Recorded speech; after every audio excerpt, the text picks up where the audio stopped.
This past January, a devastating earthquake destroyed much of the Caribbean island of Haiti. Millions are still homeless, but the toll is especially high for women and girls who are now even more vulnerable to an age-old curse.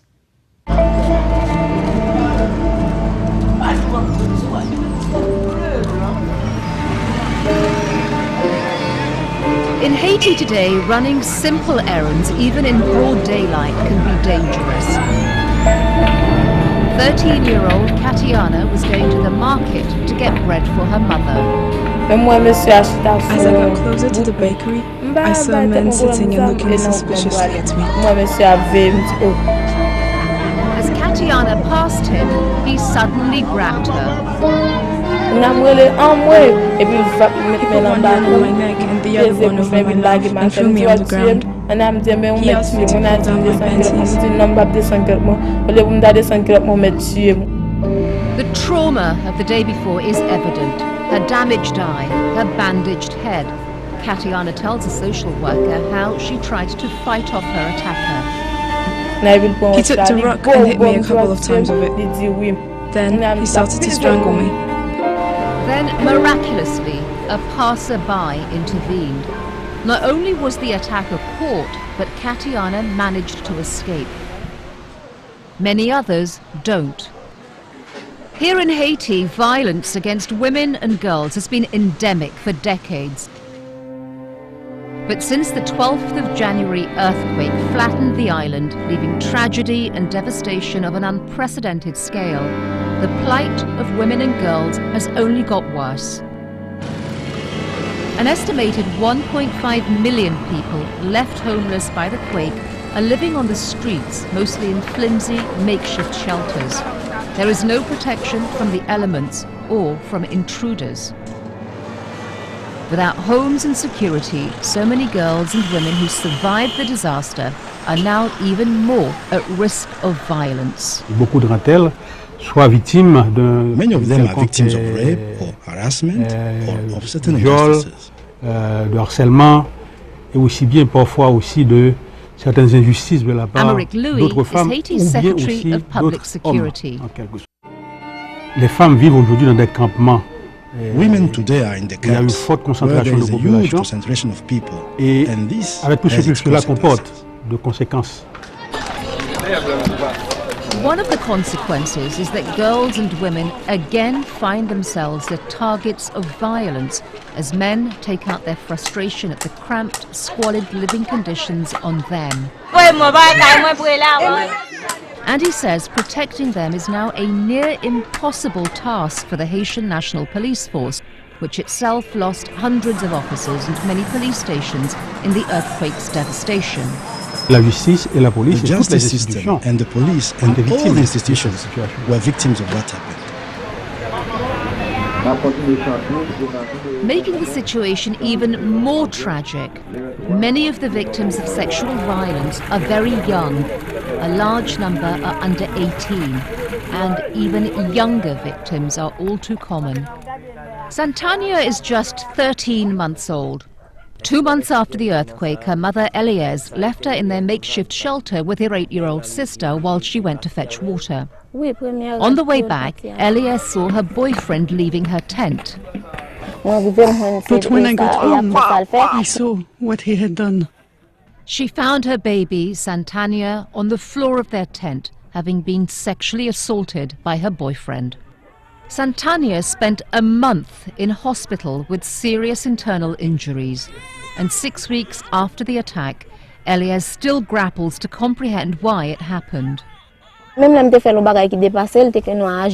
had done something wrong to him, he could act against me, but not against the child. The person does not deserve to be kept alive.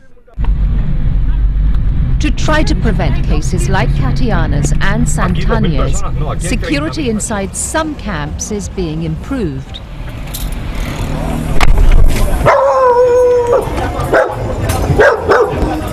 It's past midnight at Champ de Mars, a sprawling camp in the center of Port-au-Prince. Here, an estimated 40,000 people live back to back in flimsy shelters and tents. Tensions are high amongst residents. But while they sleep with no doors to keep out intruders, others are keeping guard.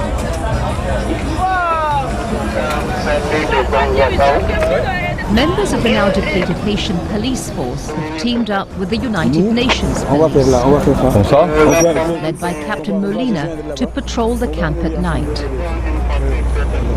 They check on these sleeping women. Then they look in on the occupants of this car parked nearby. It turns out to be a couple and their sick child. Thanks to the presence of the night patrol, incidents of gender-based violence are now rare, at least in this camp. But the United Nations patrols are not able to cover every camp, so elsewhere, the risks are still high. Warning camp residents of the danger women are increasingly facing is one of the priorities.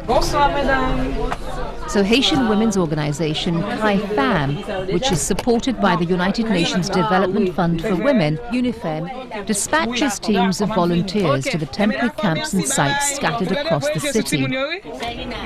One such volunteer is schoolteacher Hermione César-Médard, who lives with her family in a tent alongside the rubble of her old home.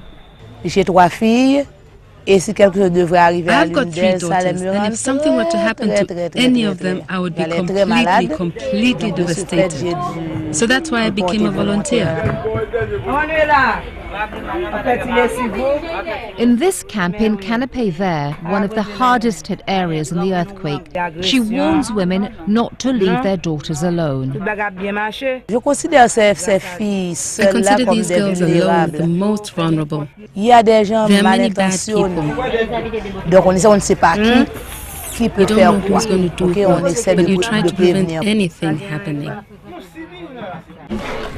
The team makes sure camp organizers also take steps to protect women from attack. Kathy Mangones of UNIFEM in Haiti explains. This would include ensuring that women's bathing facilities enable them to have privacy and dignity. Provision of lighting in key and dangerous areas, as well as an increased police presence around and within the site. But in the site where Eliez lives with her daughters, there are no police patrols. Living with little or no protection, Eliez knows only too well that both she and her daughters are at risk.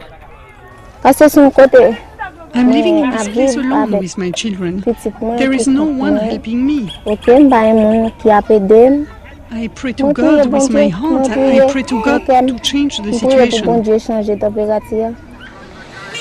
But the scale of the Haitian disaster is so huge and so much still needs to be rebuilt that many Haitian women fear that it will be a long time before it is a safe place for them and their daughters.